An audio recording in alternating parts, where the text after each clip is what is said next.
take a trip down to Coral Gables, where Carson Beck has some big shoes to fill at Miami. He'll be taking over for the Heisman finalist in Cam Ward, who went #1 overall in this year's NFL draft. Beck spent the past 5 seasons at Georgia, throwing for just under 3,500 yards, 28 touchdowns, and 12 picks last season. His 2024 campaign, if you remember, ended with elbow surgery, but he is expected to be ready to go for the start of the Canes season in August.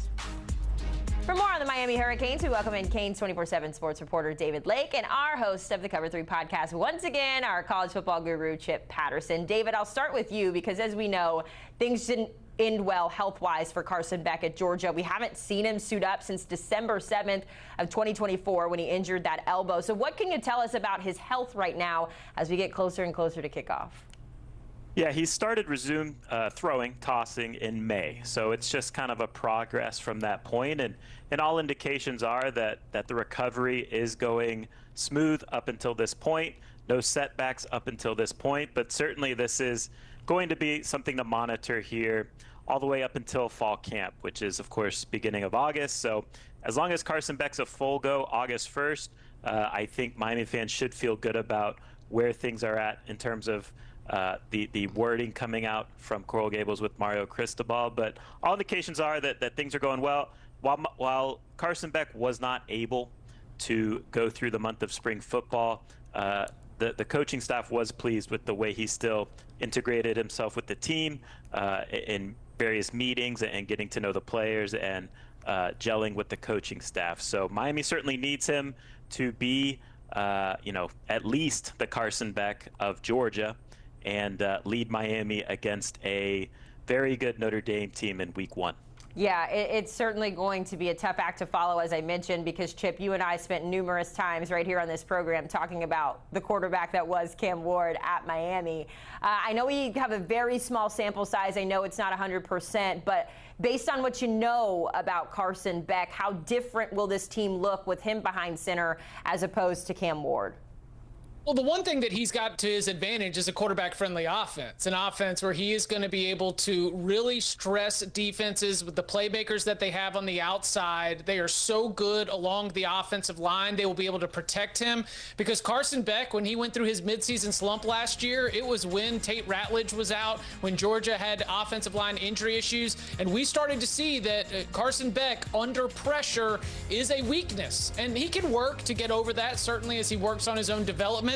But with the offensive line Miami has in place, I think that that's just so huge for him in terms of masking something that we saw exposed a little bit last season. But when I think about stepping into the shoes of Cam Ward, it's not all the touchdowns. It's not all the yards. The biggest challenge for Carson Beck is going to be to step into that role that Cam Ward had as the leader of the team. And we heard so many stories about what Cam Ward was doing on Cam Ward's time, even outside of the meetings, outside of the regularly scheduled team activities, just to try to be the voice of that group. Carson Beck, a big challenge for him to step into the shoes, both in terms of the production, but also the role as the leader of this offense. And it's going to be interesting, too, to see how he does it with the weapons that he has around him. We know that this team lost the likes of guys like Xavier Restrepo, Jacoby George, both of those guys trying to make it in the NFL. And David, Carson can only be as good as the folks that he's throwing to. Do you think he has enough to sort of meet those expectations that Chip just laid out?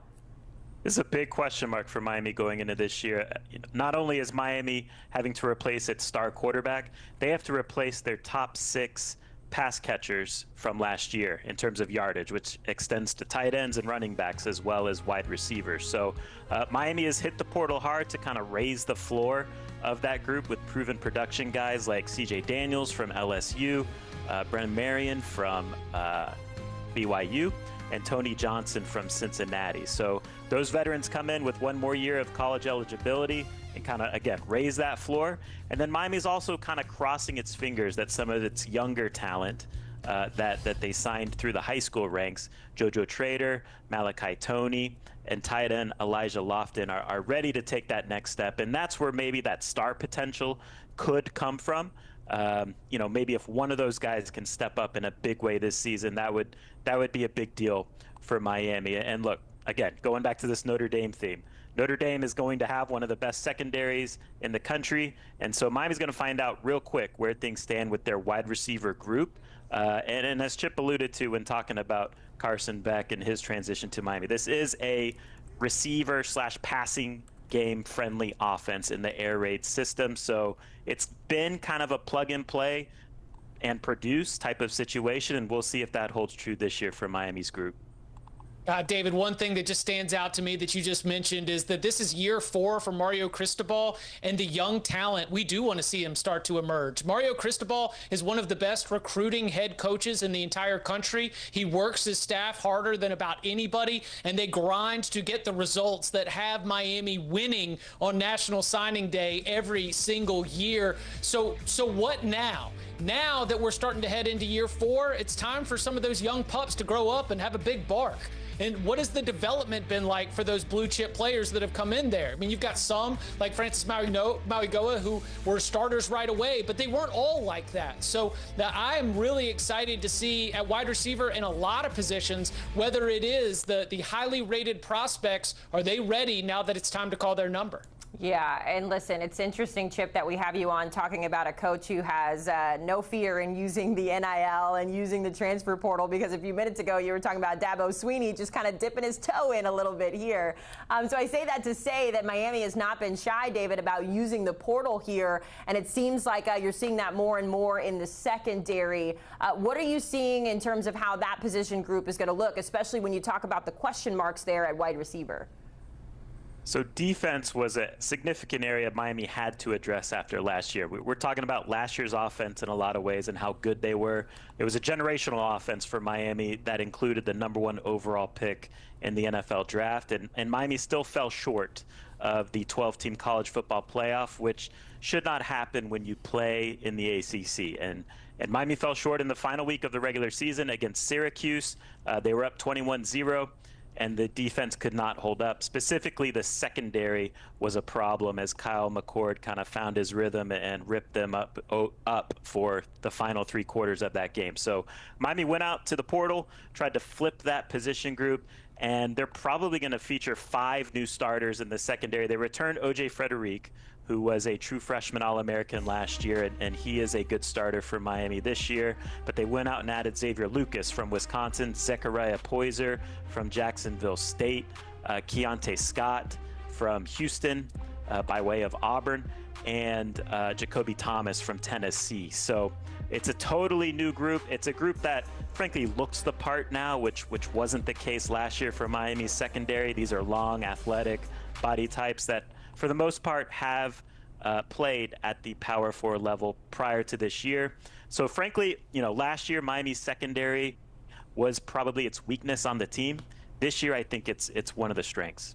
Definitely, and it seems like the commitment continues there, even from the leadership perspective, Chip, bringing in a new DC and Corey Heatherman, a guy who you're pretty fired up about down in South Florida.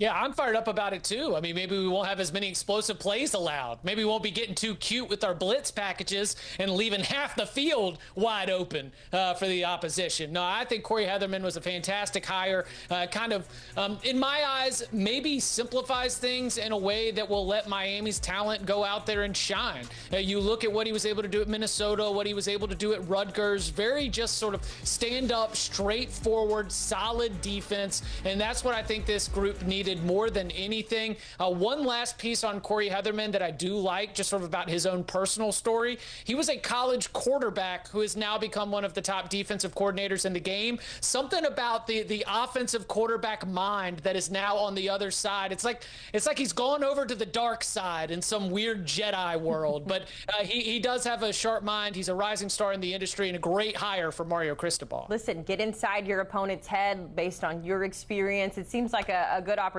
there for the Canes to be successful, especially, Chip, when you think about how the season ended a year ago. No CFP for Miami. What do you think about 2025? What's the schedule outlook? It's a tough schedule. It's going to be the kind of schedule that gives you opportunities to log signature wins that could help you in the college football playoff race. But as we say here right now with Miami, I think there are too many question marks for me to be ready to give the Canes a win against Notre Dame, even with that game being at home, to give them a win against the Florida Gators with everything that the Gators are bringing back. Now, the ACC is manageable, and you can stack a lot of wins going through the conference. I think they're going to be able to beat Florida State. They're a better team right now. Louisville and SMU are going to be your toughest foes beyond that. I've got them going 1-1 in those two, so 9-3, but not in the CFP. And it all starts with Notre Dame on August 31st. David Lake, Chip Patterson, getting us ready for college football season in South Florida. It'll be here before we know it. Make sure you stay up to date with the latest in the college football world by checking out our partners at 24/7 Sports. You can check them out on YouTube, on the .com, on the apps, all the places to get your college football news.